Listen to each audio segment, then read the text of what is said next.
mempersembahkan sebuah serial sandiwara radio Misteri Nini Pelet.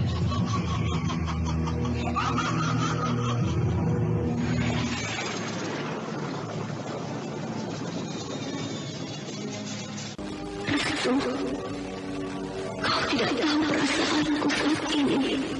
Kenapa kau katakan malam ini adalah malam terakhir pertemuan kita? Kenapa sentuhan tanganmu kau artikan sebagai akhir dari pertemuan kita? Aku harus pergi meninggalkanmu beberapa lama. Karena kau sudah tahu, diriku besok malam akan berubah wujud menjadi seekor ular siluman berkepala manusia.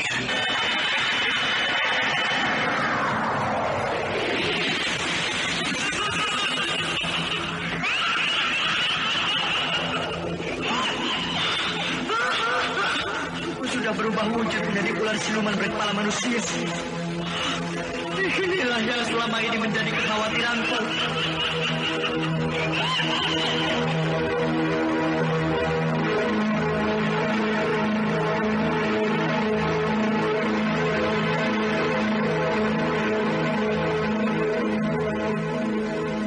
Mereka sudah mengetahui kalau Bu Kadirlah sebagai pelaku pembunuh Bakar. Sekarang kau membela dirimu sendiri. Setelah kau tahu kalau kau sudah gagal kawin dengan Nyiram. Kau tidak tahu balas budi. Kau hanya ingin senang sendiri. Pergi kau dari rumahku ini. Pergi!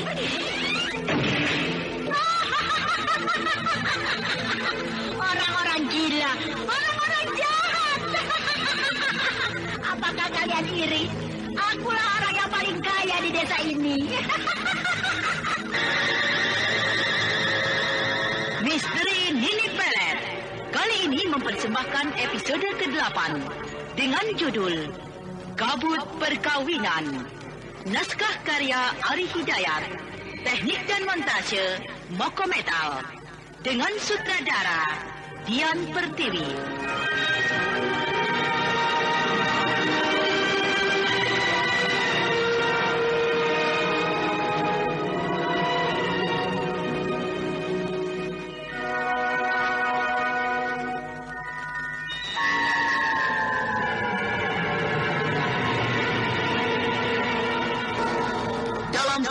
ke-18 ini didukung oleh Chris Urspon sebagai Jail Singki, Hana Pertiwi sebagai Nilam Cahya, Indrawati sebagai Widari, Eli Burhan sebagai Bu Kadir, dan Anis sebagai Nenek Songkon. Pengantar cerita Eli Kusuma. Selamat mendengarkan.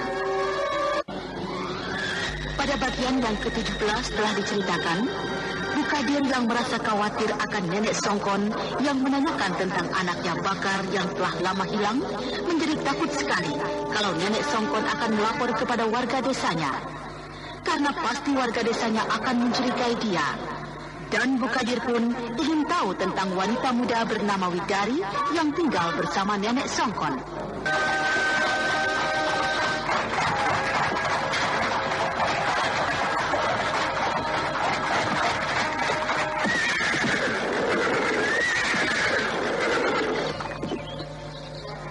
Aku sudah sampai di depan warung itu. Aku harus masuk. Rasanya aku ragu. Perasaanku malu. Malu pada Nenek Songkon dan Widari yang pernah datang ke rumahku. Dan aku temui dengan sikapku yang angkuh hingga mereka tidak suka. Tapi aku harus menemui mereka. Entah sudah berapa lama warung ini sudah tidak digunakannya. Kabarnya sejak pemiliknya tiada. Warung ini kini seperti tempat kotoran saja. Keadaannya memprihatinkan sekali. Di mana Nenek Songkon dan Widari? Mereka mungkin ada di ruang atas. Ya, mereka pasti tinggal di ruang atas. Sejenak Bu Kadir melihat ke arah ruang atas. Tiba-tiba dia melihat seorang wanita muda dan cantik muncul dari ruang atas. Kau Widari? Selamat datang Bu Kadir. Mau apa Ibu datang kemari? Saya akan menemui Nenek Songkon. Juga kau? Maaf, Nenek Songkon sedang istirahat. Dia tidak bisa diganggu. Dan apa perlunya Bu Kadir ingin menemui saya?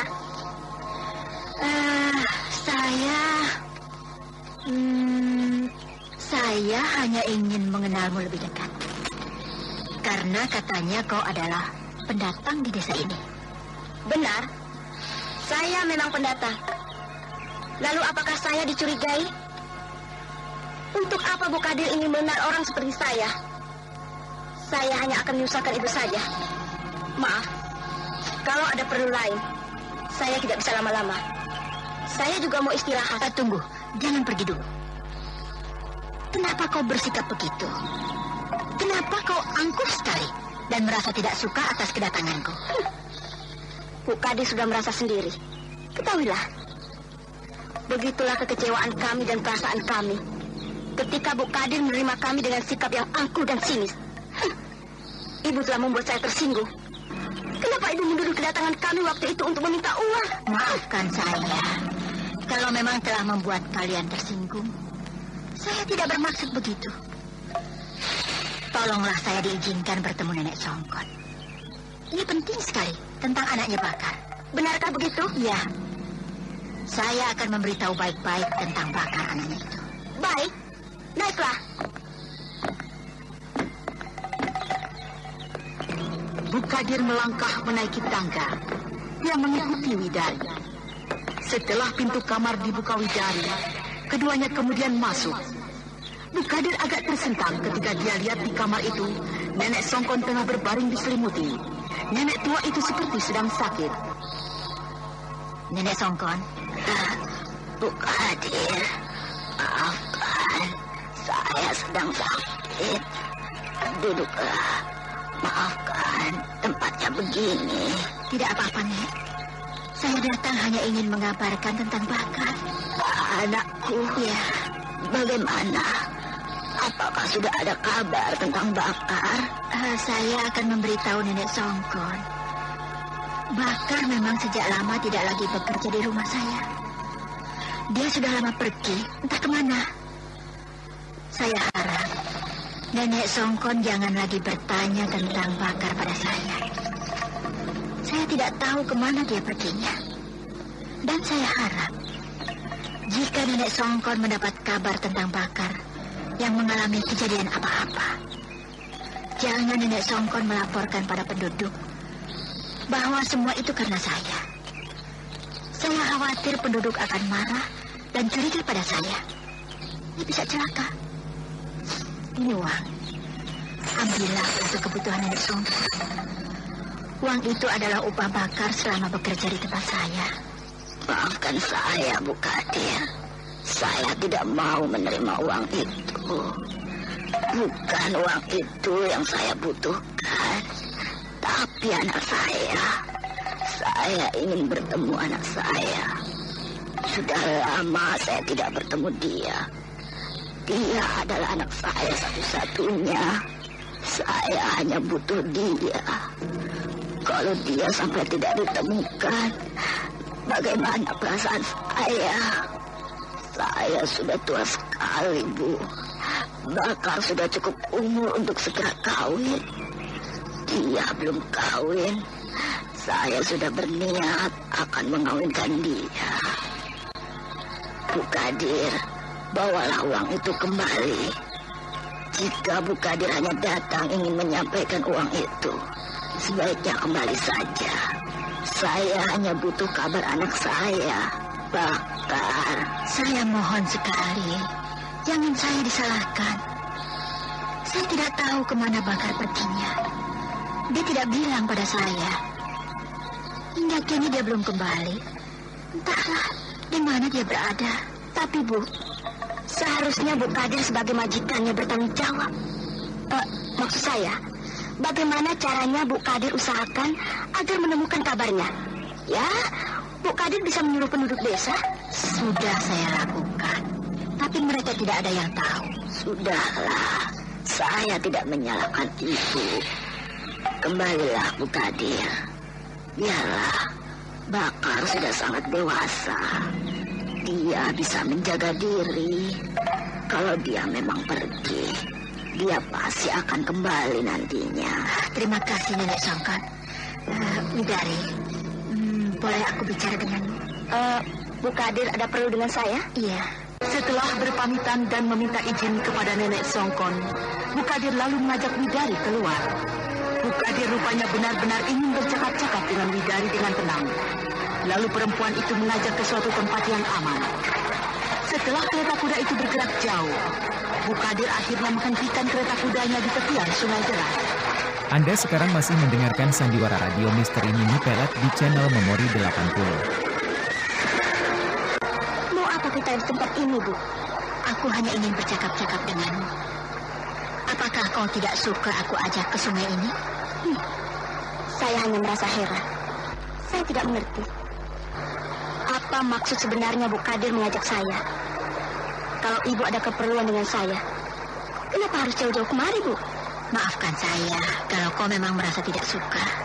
Kalau Bu Kadir memang ada keperluan dengan saya, katakanlah. Saya senang sekali. Kau muda dan cantik. Dari mana asalmu, Widari? Saya dari desa Pleret. Saya datang ke desa ini tidak sengaja. Ya, tidak sengaja sebenarnya. Saya telah melarikan diri, Bu Kadir. Apakah kau sudah mempunyai suami? Maksudku, apakah kau lari dari suamimu? Kenapa Bu Kadir langsung bertanya begitu, Bu? Sepertinya Ibu sudah mengetahui tentang saya. Kalau saya memang telah meninggalkan suami saya. Tapi saya bukan lari dari suami saya. Tapi kau mengatakan kau telah melarikan diri? Saya memang melarikan diri. Tapi bukan dari suami saya.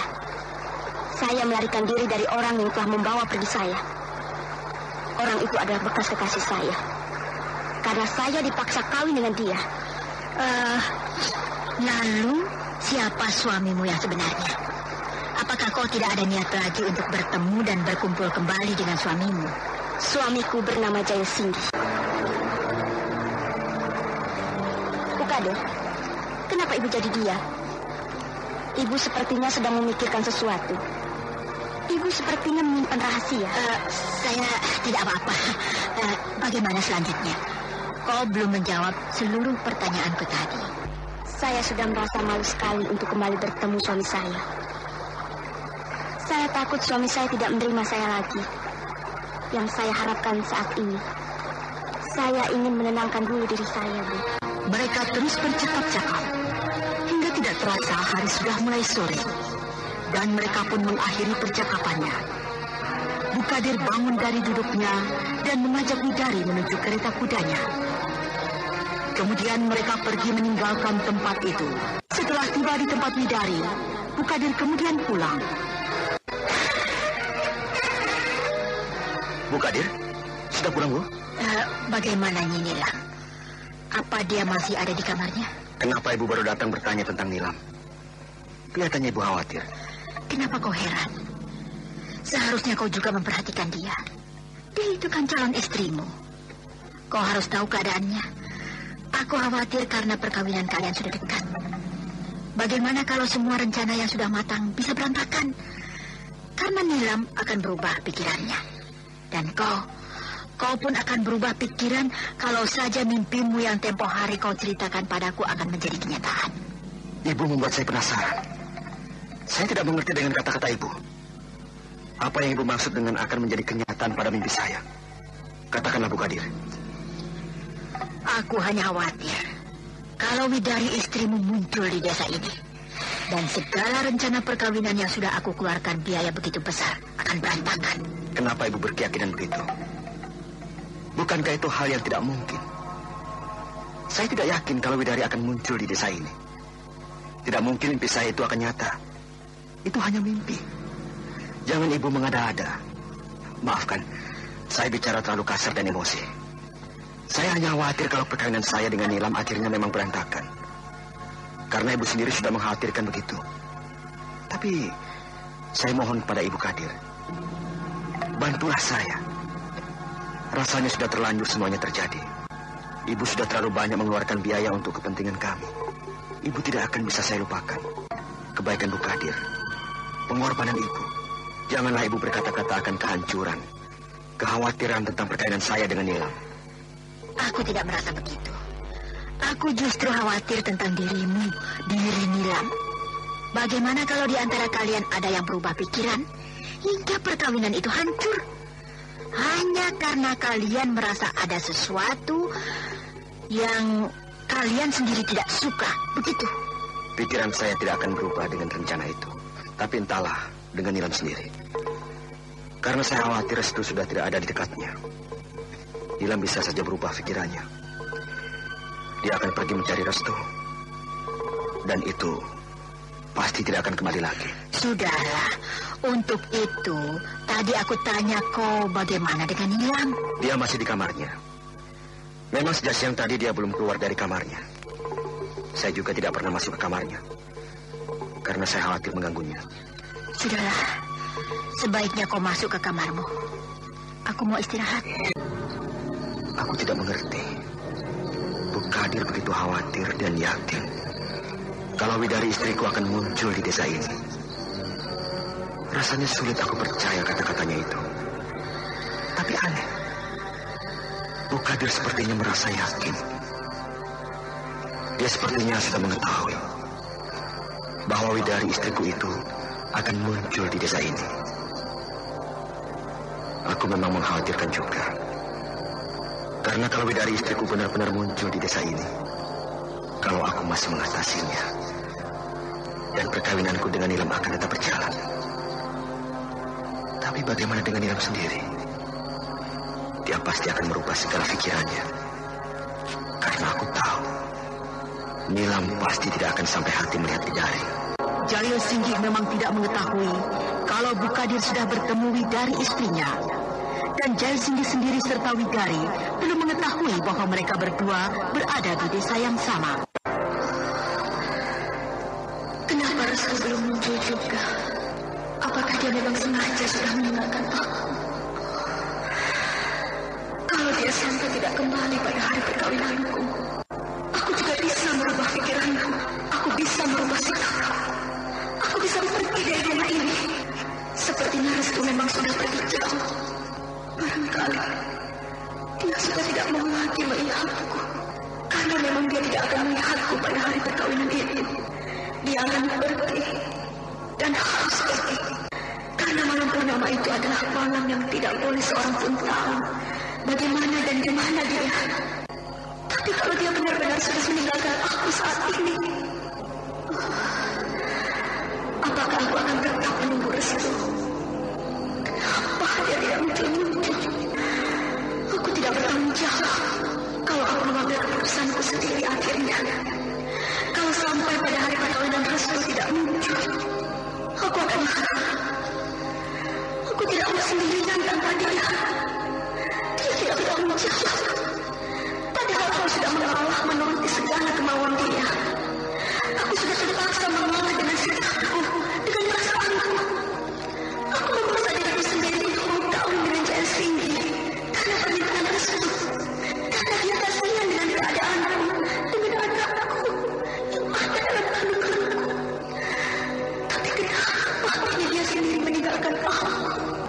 Apakah memang mimpiku itu akan menjadi kenyataan? Begitu kuatkah keyakinan Bu Kadir akan kekhawatirannya kalau istriku Widari bisa saja muncul di desa ini? Oh, mustahil. Widari sudah tidak akan kemana-mana lagi. Dia pasti takut aku mencarinya. Ya, dia pasti bersembunyi entah di mana. Tapi tentang Restu, dia juga harus aku khawatirkan. Karena keraguanku akan kematiannya setelah aku beri minum mengandung racun bisa ular itu, dia juga harus menjadi kekhawatiranku yang kuat. Aneh, kenapa setelah aku ingat kembali pada Restu, tiba-tiba saja perasaanku jadi tidak enak. Hatiku berdebar-debar. Sejenak Jaya Singgih terdiam dan berpikir sambil menundukkan wajahnya. Tetapi tiba-tiba Jaya Singgih dikejutkan dengan suara orang memanggilnya di luar jendela kamar itu. Akang Jaya. Ada suara orang memanggilku di luar jendela kamarku. Suara itu. Aku kenal suara itu. Itu suara Restu. Jaya Singgih tiba-tiba terkejut ketika dia mendengar ada orang memanggilnya dari luar jendela kamarnya. Dan suara itu dia kenal sekali sebagai suara Restu Singgi adiknya yang masih dia ragukan kematiannya. Kakang Jaya. Oh, suara itu. Aku kenal suara itu. Itu suara Restu. Oh, tidak. Tidak mungkin itu Restu. Restu sudah mati. Restu sudah lama mati. Dia sudah aku bunuh dan mayatnya aku buang ke sungai. Tidak! Pergi kau! Kau setan! Kau bukan Restu! Pergi! Jangan ganggu aku! Kakang Jaya. Tidak! Pergi kau! Kau pasti arwah gentayangan Restu. Kau bukan Restu. Kau pasti roh gentayangan. Pergi! Jaya Singgi bergerak, kemudian mengambil sebilah senjata tajam. Suara itu tidak dia dengar lagi, dan suasana kembali sepi dan sunyi. Laki-laki itu masih menunggu. Jika suara itu terdengar lagi, dia akan langsung menyerang dengan senjata tajam yang sudah siap di tangannya. Sulit aku percaya. Aku penasaran. Apakah memang Restu? Tapi suara itu memang suara Restu. Apakah keraguanku akan menjadi kenyataan? Kalau Restu memang belum mati. Tapi suaranya aneh. Suaranya menakutkan sekali. Tidak. Restu sudah lama mati. Mayatnya sudah hanyut terbawa derasnya air sungai itu. Itu bukan Restu. Itu pasti arwahnya. Itu pasti arwah Restu yang gentayangan. Aku penasaran sekali. Biar aku lihat saja keluar jendela itu. Aku harus hati-hati. Aku harus hati-hati. Aku akan langsung menyerang jika memang di luar jendela kamarku itu ada orang atau siapa saja. Aku tidak peduli. Akan aku habisi nyawanya.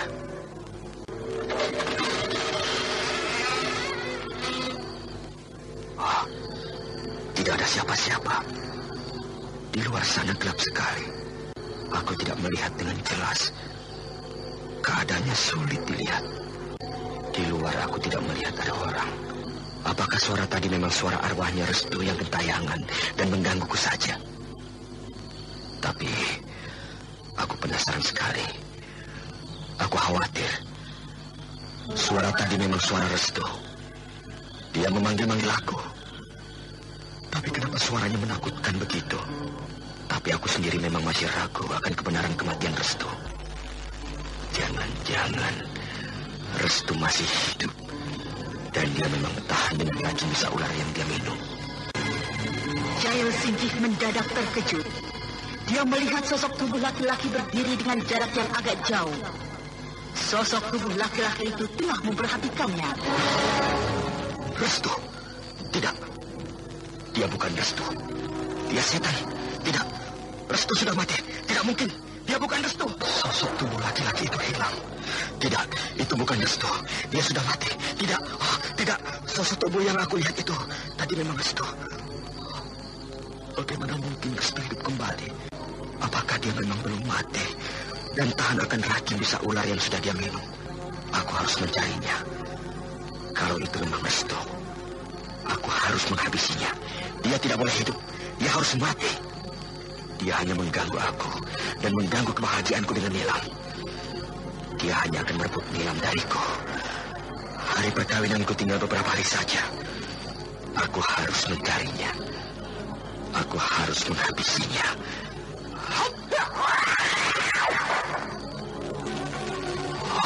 Restu, keluarlah kau. Ayo, keluar. Kalau memang belum mati, hadapilah aku. Kau tetap harus mati denganku. Kau tidak boleh hidup di antara kami. Keluar! Keluar! Jahanam. Dia pasti bersembunyi.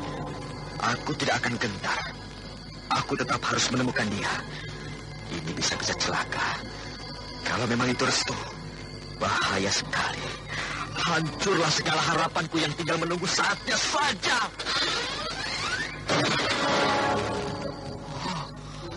Jendela kamarku tertutup sendiri. Tidak mungkin. Pasti ada yang menutupnya. Dan itu tidak mungkin Restu. Itu bukan Restu yang menutupnya. Bagaimana dia sampai bisa begitu cepat ke dalam kamarku? Aku harus melihat ke dalam kamarku.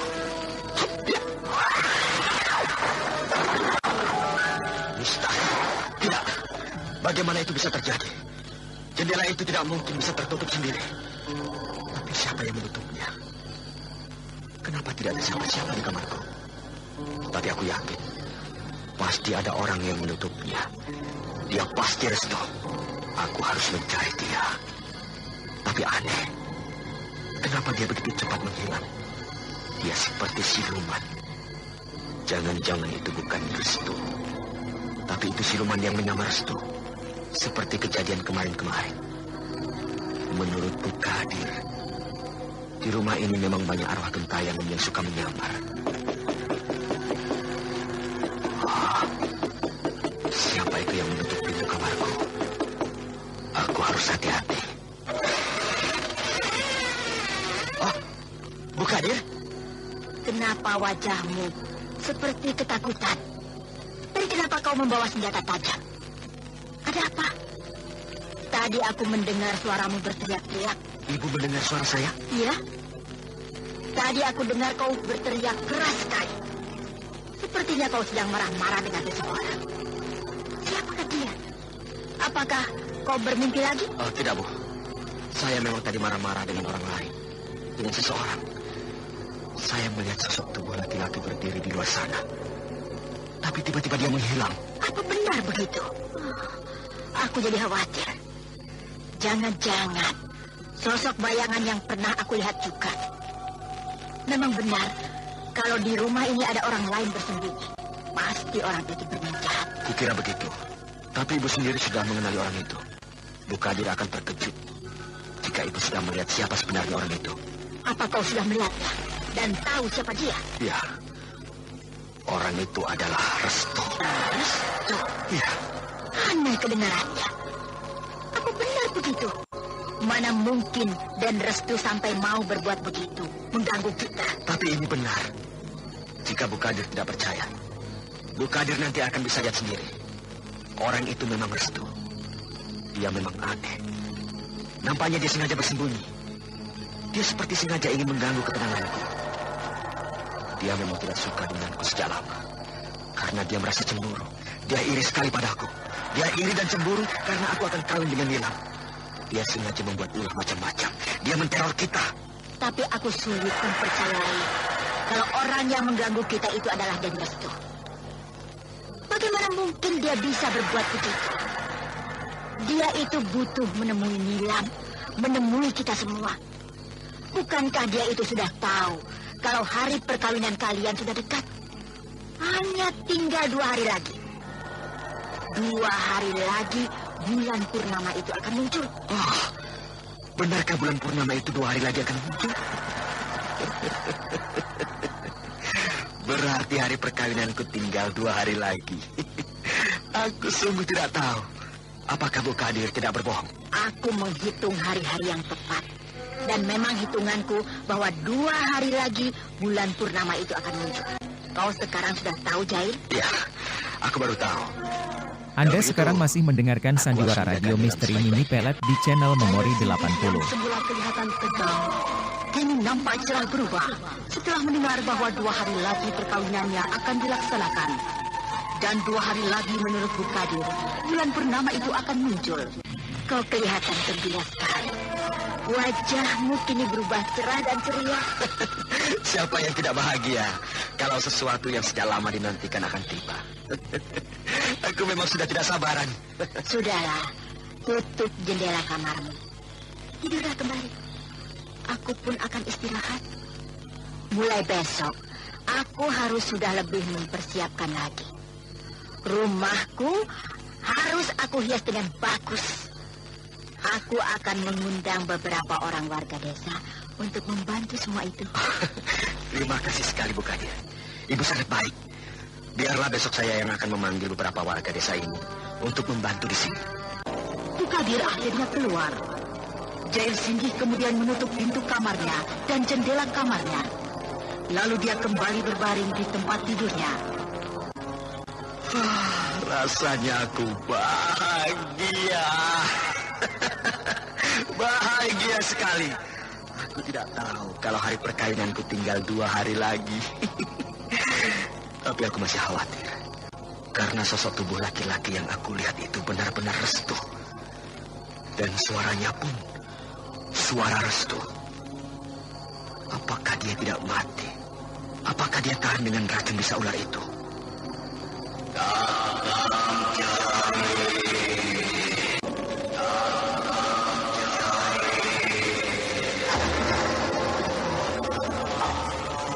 Suara Restu.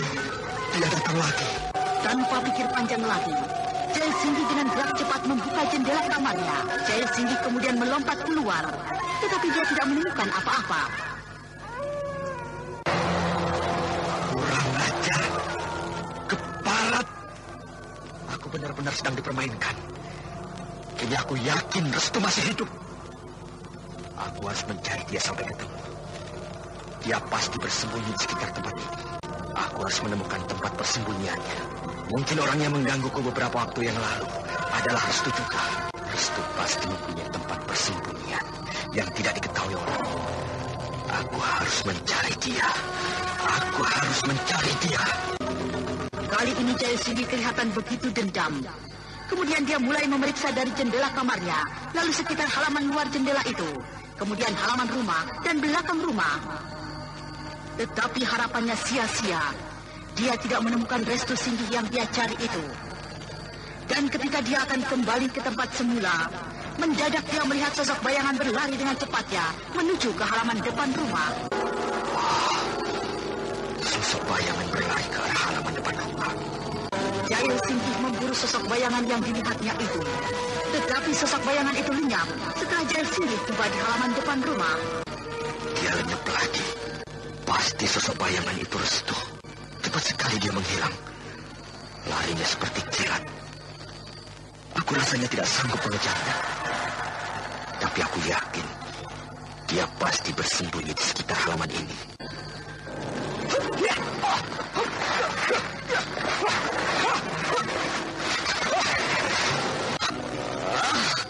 Apakah dia memang belum mati? Kalau Restu belum mati, kenapa dia tidak muncul membunuhku? Kenapa dia bersembunyi? Dia sengaja mempermainkan aku. Kenapa dia siksa aku? Kenapa dia tidak cepat membunuhku? Apakah Restu memang sengaja ingin membunuhku dengan cara menakut-nakuti aku, mengganggu aku? Oh, dia pengecut sekali. Pengecut. Dia pengecut. Kau keparat. Pengecut. Keluarlah kau. Ayo keluar. Kalau kau benar-benar masih hidup, hadapilah aku. Ayolah kita bertarung sampai mati. Keluar. Parah sekali Restu. Dia memang sengaja ingin membunuhku dengan cara begini. Dia tidak mau menampakkan diri. Keparat. Keparat. Restu pengecut. Dia pengecut. Restu benar masih hidup. Dia pasti masih hidup. Dia bersembunyi. Dia menginginkan aku mati ketakutan. Dia menginginkan aku mati penasaran. Dia terus mengganggu aku. Jaya Singgi menundukkan wajahnya. Kemudian dia berlutut. Sementara waktu terus berlalu, tetapi Jaya Singgi tidak memperdulikannya. Dia masih tetap di tempatnya, menunggu kemunculan Restu Singgi. Hingga pagi tiba, masih terlihat Jaya Singgi berlutut dan bersujud. Laki-laki itu tidak sadar kalau matahari sudah muncul.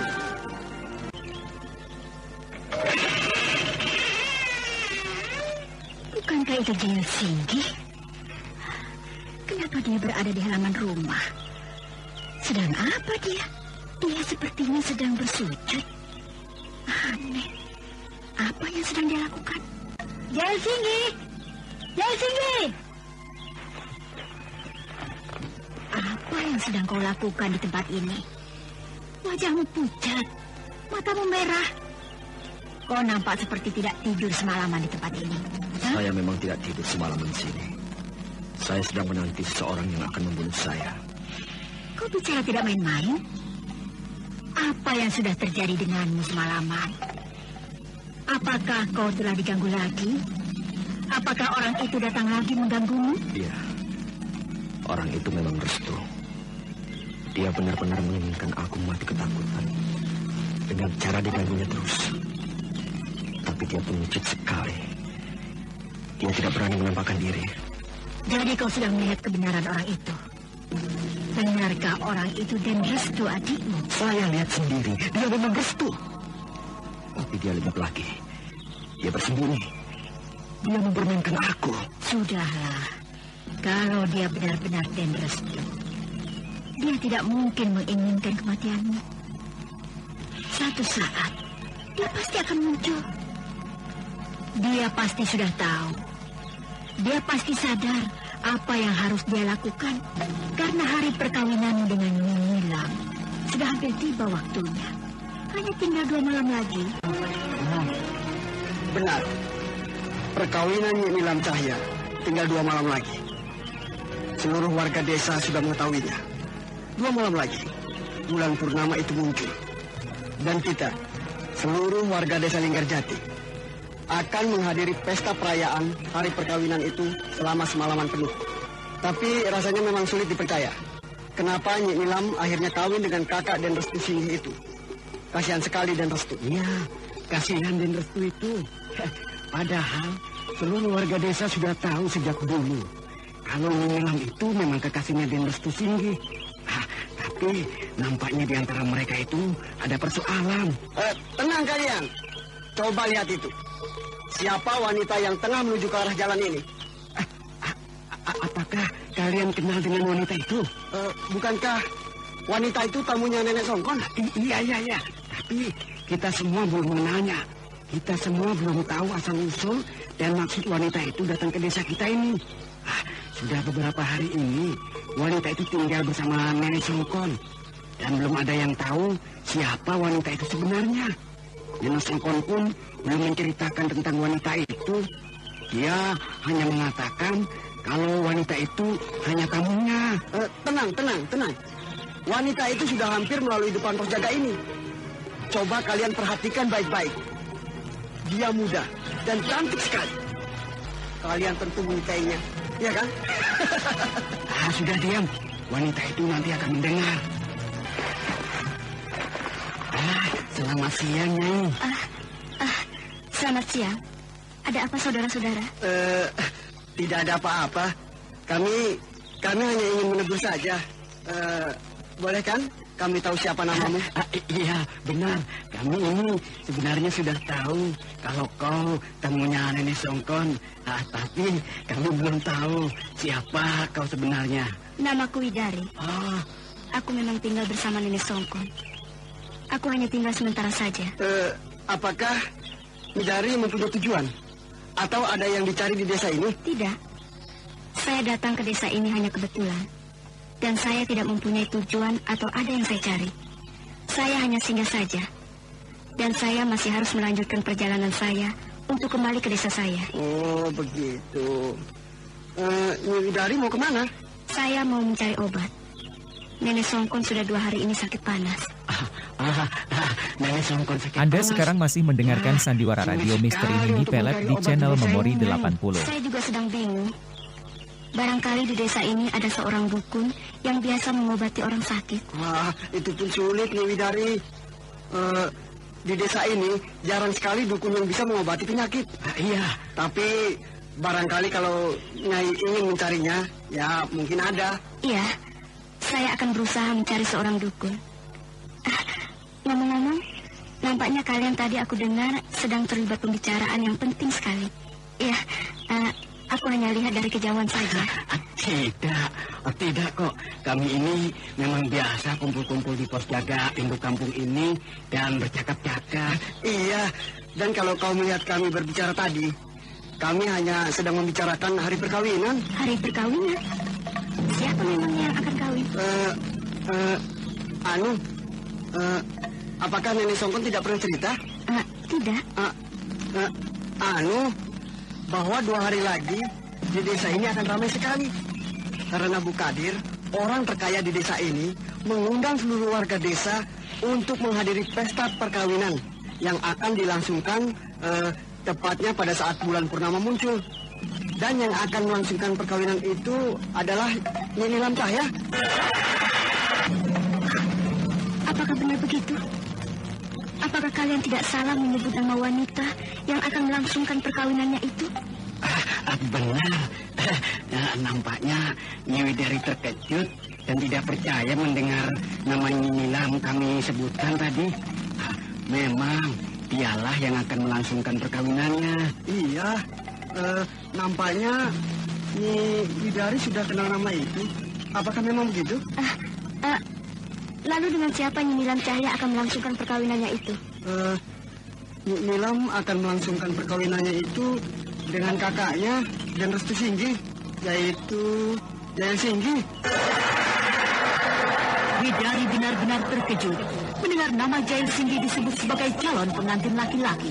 Tiba-tiba Widari berlari sambil menangis. Tidak. Nyi Widari, jangan lari. Aneh ya, kenapa dia? Kenapa dengan dia? Kenapa tiba-tiba saja dia jadi terkejut dan wajahnya menjadi sangat merah sekali? Wah, ketika saja dia mendengar nama calon pengantin laki-lakinya itu adalah Den Jaya Singgi. Wah, sepertinya dia itu kenal sekali dengan Den Jaya Singgi ya. Iya, nampaknya begitu. Jangan-jangan Nyi Widari itu memang masih ada hubungannya dengan Nyi Nilam Cahya. Juga Jaya Singgi itu. Aku tidak percaya itu. Mana mungkin wanita itu kenal atau ada hubungannya. Dia itu kan pendatang yang baru saja tiba di desa kita ini. Tapi mungkin saja. Kenapa dia tiba-tiba terkejut dan lari menangis mendengar Jaya Singgi akan kawin dengan Nyi Nilam? Sementara itu Widari nampak masih berlari. Sambil menahan perasaannya, dia terus berlari menuju ke tempatnya. Setelah tiba di warung, dia kemudian masuk dan terus menaiki tangga yang menuju ke ruang atas di mana dia tinggal bersama Nenek Songkon. Tidak mungkin. Kenapa harus terjadi, Nek? Apa yang sudah terjadi denganmu, Widari? Kau nampaknya menemui sesuatu yang membuatmu harus sedih. Harus menangis begitu. Sudah, jangan menangis. Nenek jadi ikut sedih. Kau diapakan orang? Mana obatnya? Diamlah, Widari. Saya tidak bisa menahan perasaan saya, Nek. Berita itu sangat membuat saya terpukul. Hati saya tersayat-sayat. Saya tidak bisa menerima berita itu, Nek. Bantulah saya. Tolonglah saya. Apa yang harus Nenek bantu untukmu? Nenek juga tidak jelas apa maksudmu. Iya, ceritalah baik-baik. Berhentilah menangis, Widari. Nek, iya ternyata ada di desa ini juga, Nek. Iya. Tidak mungkin. Siapa yang kau maksud dengan dia? Kenapa kau katakan tidak mungkin? Katakanlah yang jelas, Widari. Iya suamiku, Kakang Jaya Singgi. Dia ada di desa ini, Nek. Dia akan melangsungkan perkawinannya dengan Nila. Apa benar begitu? Kau tahu dari mana? Warga desa yang mengatakan padaku, Nek. Tolonglah saya, Nek. Tolonglah. Kenapa ini harus terjadi? Kenapa Kakang Jaya begitu kejam berbuat begitu? Apakah dia memang sudah melupakan aku? Apakah dia memang benar-benar akan kawin dengan Nilam? Nenek Songkon harus tahu. Nilam adalah kekasih adik Kakang Jaya, Nek. Nilam adalah calon istri Restu Singgi. Tapi, kenapa dia harus kawin dengan suamiku? Tidak mungkin Nilam akan bersikap buruk begitu. Aku tahu siapa dia. Aku tahu gadis itu. Dia tidak mungkin sekejam itu melakukannya. Dia tahu aku, Nek. Dia kenal sekali dengan aku. Aku istri Kakang Jaya Singgi. Nek, bantulah saya untuk mencegah perkawinan itu, Nek. Kita harus mencari mereka. Aku harus bertemu suamiku. Perkawinan itu tidak boleh terjadi. Aku harus menemui Nila. Dia harus mengerti aku. Aku masih sah istri Kakang Jai. Semua itu tidak boleh terjadi. Bantulah saya, Nek. Nenek merasa tidak mempunyai kekuatan apa-apa, Widari. Apa yang bisa nenek bantu untuk mengatasi persoalanmu itu? Kau tahu, nenek saat ini sedang sakit. Nenek tidak kuat berjalan, apalagi untuk bergerak. Tapi rasanya nenek ingin sekali membantumu. Nenek mengerti sekali perasaanmu yang ada sekarang ini. Iya, nenek ingin membantumu. Kalau benar suamimu dan Nilam ada di desa ini, tapi di mana mereka? Oh iya, aku baru ingat. Pasti mereka berada di rumah Bu Kadir. Karena saat ini di rumah Bu Kadir ada beberapa orang tamu yang tinggal sudah lama sekali. Dan memang salah seorang dari mereka akan kawin. Iya. Rasanya memang begitu, Nek. Mereka pasti tinggal di rumah Bu Kadir itu. Aku harus ke sana. Aku harus menemui mereka. Aku harus berusaha mencegah perkawinan itu. Yang pasti mau mengerti aku. Aku harus ke sana, Nek. Iya, kalau begitu, nenek harus ikut. Nenek juga akan membantumu. Nenek akan berusaha membantumu, Widari. Jangan, Nek. Nenek sedang sakit. Nenek tidak kuat bergerak. Apalagi untuk berjalan jauh ke rumah Bu Kadir. Jangan. Nenek jangan ikut. Biarlah saya saja sendiri yang akan pergi ke rumah Bu Kadir itu. Saya akan menemui mereka sendiri. Karena saya sudah tahu mereka berada di rumah itu. Saya akan berusaha menyelesaikan persoalan ini sendiri, Nek. Saya harus pergi. Nenek khawatir denganmu, Widari. Bagaimana kalau suamimu benar-benar sudah lupa denganmu? Dia sudah tidak mengenalmu. Tidak mungkin, Nek. Kakang Jaya sangat mencintai dan menyayangi saya. Saya harus memberi pengertian pada mereka. Terutama pada Kakang Jaya sendiri. Dia harus tahu. Dia harus mengerti. Aku tidak pergi dari dia. Aku dibawa lari. Aku dipaksa untuk kawin dengan bekas kekasihku. Tapi aku lari. Aku berhasil lari, Nek. Aku harus pergi, Nek. Aku harus pergi. Doakan agar saya tidak terjadi apa-apa. Saya pergi, Nek. Widari, jangan pergi, Nak. Matahari sore waktu itu masih menyinari desa. Di jalan desa yang sepi, nampak Widari tengah bergerak menyusuri jalan itu. Widari nampaknya tidak sabar dan ingin cepat sampai di tempat tujuannya. Aku rasanya ingin cepat bertemu Kakang Jaya. Tidak aku duga. Rupanya sudah lama Kakang Jaya dan Nilam berada di rumah itu. Widari semakin mempercepat langkahnya. Rasa lelahnya sudah tidak dia pedulikan. Setelah berjalan begitu jauh, Widari akhirnya sampai di depan pintu halaman rumah Bu Kadir. Aku sudah sampai. Tapi rumah itu nampaknya sepi sekali. Itu ada seorang perempuan keluar dari dalam rumah. Rupanya itu Bu Kadir. Bagaimanakah kisah selanjutnya? Apakah yang akan terjadi jika Jaya Singgi mengetahui kalau Widari datang menemuinya?